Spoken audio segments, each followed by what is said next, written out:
పొలం కొనుక్కోవటానికి ద్రాక్ష గానుగుల్ని తొట్టులో వేసుకొని ద్రాక్ష రసము మనము పండించుకోవటానికి, వ్యాపారం చేసుకున్నట్టుకు, తినుటకు త్రాగుటకు ఇది సమయమా?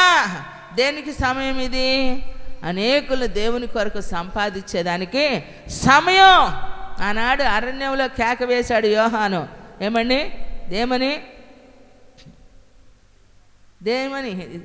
ఏమని కేకేశాడు చెప్పండి?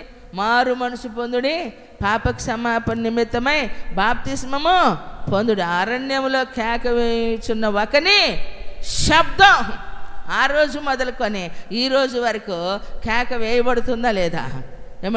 సువార్తని నమ్ముడి, మారు మనసు పొందుడి, బాప్తిస్మము పొందుకొనుడి, రక్షణ పొందుకోవాలి. ఎందుకంటే దేవుని రాజ్యము సమీపించిందని యోహాను ప్రారంభించాడండి సువార్త. ఆ రోజు నుంచి ఈ రోజు వరకు ఆ సువార్త భారము కలిగిన ప్రతి ఒక్క వ్యక్తి ప్రకటిస్తూనే తుది శ్వాస వరకు, తన కంఠంలో ఊపిరి ఉన్నంత వరకు యేసుని గురించి ప్రకటించకుండా ఉండలేకపోతున్నారు. సావుకైనా సిద్ధపడుతున్నారు.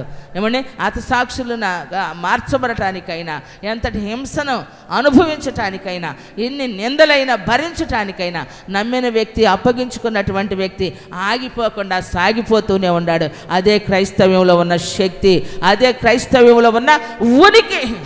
అది మనం కలిగిన వారిగా దేవుని సన్నిధిలో బ్రతకాలి ప్రియులారా. దేవుడు మనకిచ్చినటువంటి గొప్ప కృప ప్రియులారా. ఏదైనా మనకు అవసరమైంటే దాన్ని దేవుడు ఇస్తాడండి. మన పిల్లల్ని, ఇప్పుడు మనకి ఏమీ లేదు, దేవుడు ఇచ్చాడు. మనం కొన్నిసార్లు అడిగే వాళ్ళకి పిల్లలు పుట్టట్లా. అది ఆయన నిర్ణయం. కొంతమందికి అడగకుండానే, అచ్చటా ముచ్చటా తిరగకుండానే పిల్లకి ఏమైందమ్మా, నీళ్ళు వేసుకుందా అంటారు. కొంతమంది నీళ్ళు వేసుకుంటే పిల్లలు తల్లులు నొచ్చుకునే వాళ్ళు ఉన్నారు. నా పిల్లకి సంతోషం లేకుండా అయిపోతూ ఉంది, అక్కడ తిరిగి ఇక్కడ తిరగకుండా. ఎందుకంటే మనకు కమ్మని ఇళ్ళు ఉన్నాయి. ఇప్పుడు 5,000 10,000 పెట్టి సముద్రపు దారికి వెళ్ళి నాన్నగారు గుడిసెల్లో ఉండొస్తారు 10,000 అద్దె కట్టి. అదే ఇంట్లో గుడిసెలో ఉండేవాళ్ళకి ఇవ్వం. మనం గుడిసెలో ఉండేవాళ్ళకి ఇస్తామా పిల్లోండి మంచోడు అంటే ఇస్తామా చెప్పండి? ఏముందని చూస్తాం. కానీ అద్దె కట్టి మరి సముద్రపు దారిన గుడిసెల్లో ఉండటానికి అది అచ్చటం వచ్చట. కాబట్టి అలా ఇష్టపడరు. ఇష్టపడరు. దేవుని సన్నిధిలో మనకు అవసరమై ఉందనుకోండి, మనకి పిల్లల్ని ఇచ్చినోడికి ఆ పిల్లలకు భవిష్యత్తు ఇవ్వటానికి దేవుడికి తెలియదా చెప్పండి?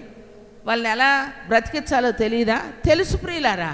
కానీ దేవుని కోసం మనం ఆశ కలిగి ఉండాలి కదా. అబ్రహాముకు పిల్లలు లేరు, పోరాటాల మధ్య ఉంది ఫ్యామిలీ.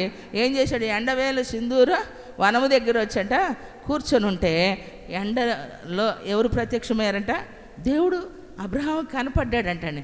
కనపడగానే తన ఎదుటంట 3 మనుషులు నిలబడగానే వారిని తన ఇంటికి తీసుకుని వెళ్ళటానికంట అబ్రహాము తన కన్నుల ఎదుట కనపడిన ఆ మనుషులనంట చూసి పరిగెత్తాడంట. కొట్టు చాపట్లో, మీ కటాక్షం నా మీద ఉన్న ఎడల ఈ రాత్రి మా యొద్దకు రండి, నేను మంచినీళ్ళు ఎత్తానని చెప్పి పరిగెత్తుకుంటా వెళ్ళంటండి.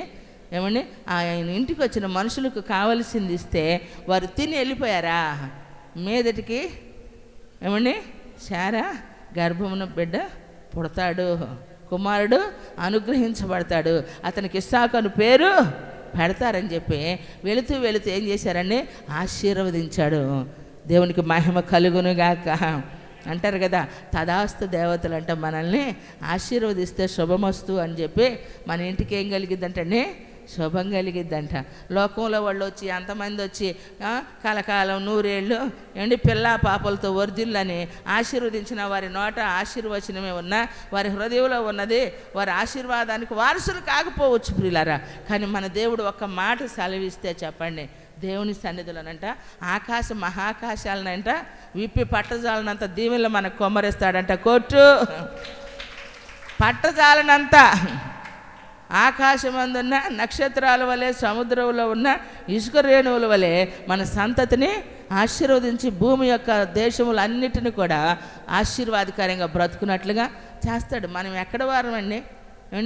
మన కేర్ ఆఫ్ లేకపోవచ్చు, అసలు మన దగ్గర ఏది చెప్పుకోవటానికి మన దగ్గర ఏ ప్రొఫైలు లేకపోవచ్చు. కొన్నిసార్లు ప్రొఫైల్ ఏది, మీ ప్రొఫైల్ ఏదంటారు. ఏముంటుంది ప్రొఫైలు చూపించుకోవటానికి? ఏమున్నా ఉంటే కదా అందులో మనం పెట్టుకోవటానికి. ఏముందండి?